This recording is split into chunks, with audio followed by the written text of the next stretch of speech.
নমস্কার বন্ধুরা, আরতি ভিলেজ স্টোরির পক্ষ থেকে সকলকে জানাই অনেক স্বাগত। আজকে চলে এসেছি আবার আরেকটি দারুণ সুন্দর রেসিপি নিয়ে। তোমরা দেখতেই পেলে আমি এখন এরকম ছোট ছোট পিস করে রাখা মাংসগুলো ধুয়ে নিচ্ছি। এই মাংসগুলো দিয়ে দারুণ সুন্দর একটা স্ন্যাক্সের রেসিপি তোমাদের সাথে শেয়ার করব। তোমরা পুরো ভিডিওটা দেখতে থাকো।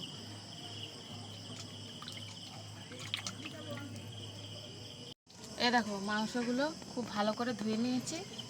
এবার এটাকে রেখে আদা আর রসুন বেটে নেব।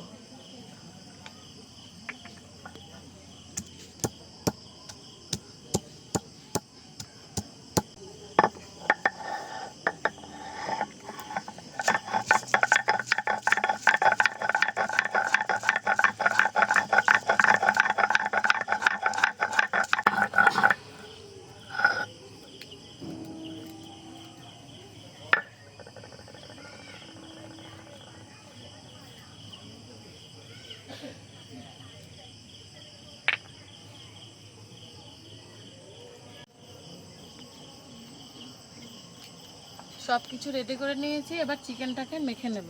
প্রথমে মাংসের ওপর দিয়ে দিচ্ছি আদা রসুন বাটা, দিয়ে দিচ্ছি পরিমাণ মতো নুন, হলুদ গুঁড়ো, দিয়ে দিচ্ছি লঙ্কা গুঁড়ো, তারপর দিয়ে দিচ্ছি জিরে আর ধনে গুঁড়ো,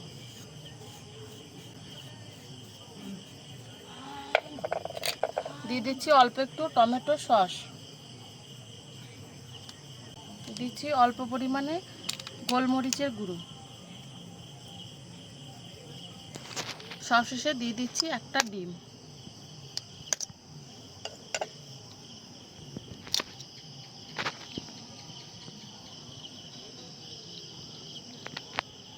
এবার সব কিছুকে খুব ভালো করে মেখে নেব।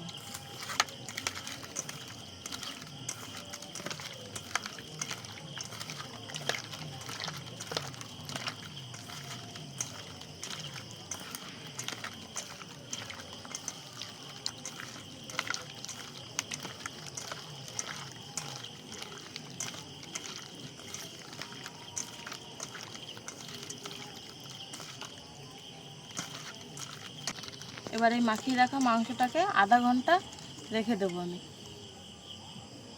এবার হলো আরেকটা আমি ব্যাটার রেডি করে নেব। প্রথমে এর জন্য লাগছে একটু পরিমাণে ময়দা, আর তার সাথে দিয়ে দিচ্ছি কর্নফ্লাওয়ার,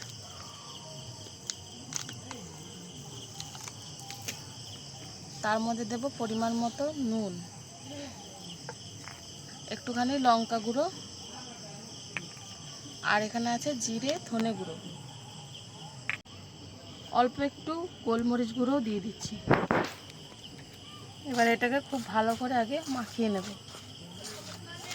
এইভাবে শুকনো শুকনোই মাখবো। আধা ঘন্টা মতো মাংসটাকে ম্যারিনেট করে রেখেছিলাম। এবার এই মাংসগুলোকে এই ময়দার এই ব্যাটারটার মধ্যে খুব ভালো করে মিশিয়ে নেব। যে এইভাবে চেপে চেপে মিশিয়ে নিতে হবে।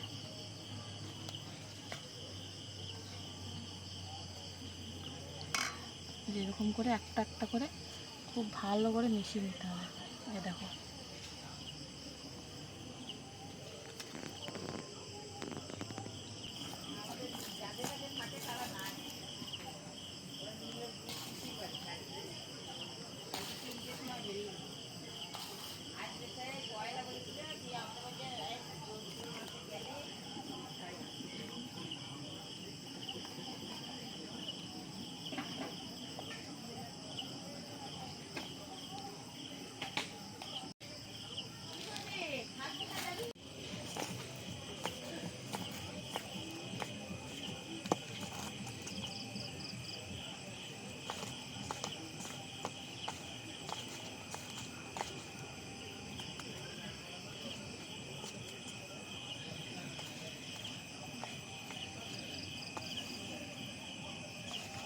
এই দেখো সব চিকেনগুলো ময়দা আর কর্নফ্লাওয়ার দিয়ে ভালো করে কোটিং করে নিয়েছি।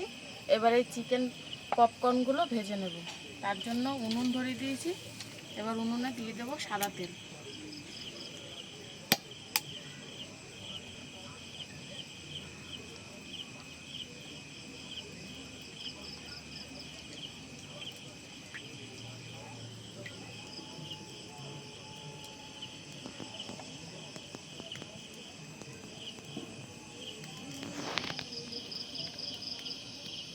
তেলটাকে মিডিয়াম গরম করতে হবে, খুব হাই করে গরম করলে আবার হবে না।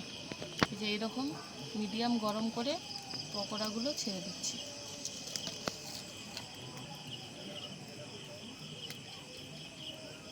এবার হালকা হালকা আছে এটাকে ভাজতে হবে।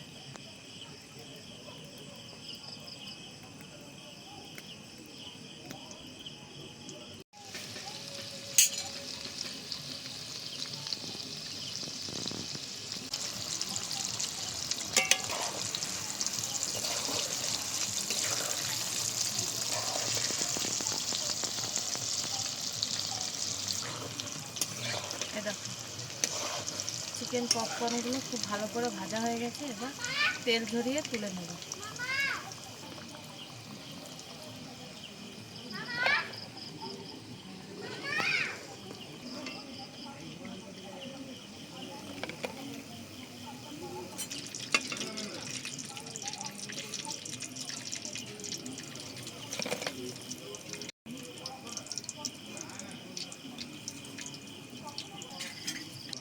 এবার বাদ বাকি চিকেনগুলো ওই একইভাবেই ভেজে নেব।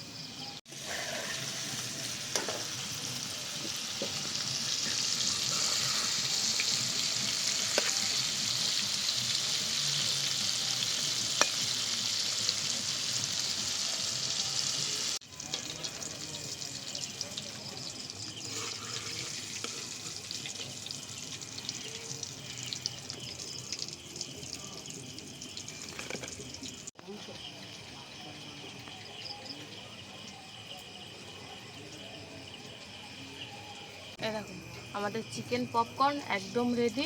তোমরা ঝটপট এটা বাড়িতে বানাও আর আমাদের কমেন্টে জানিও যে রেসিপিটা তোমাদের কেমন লাগলো।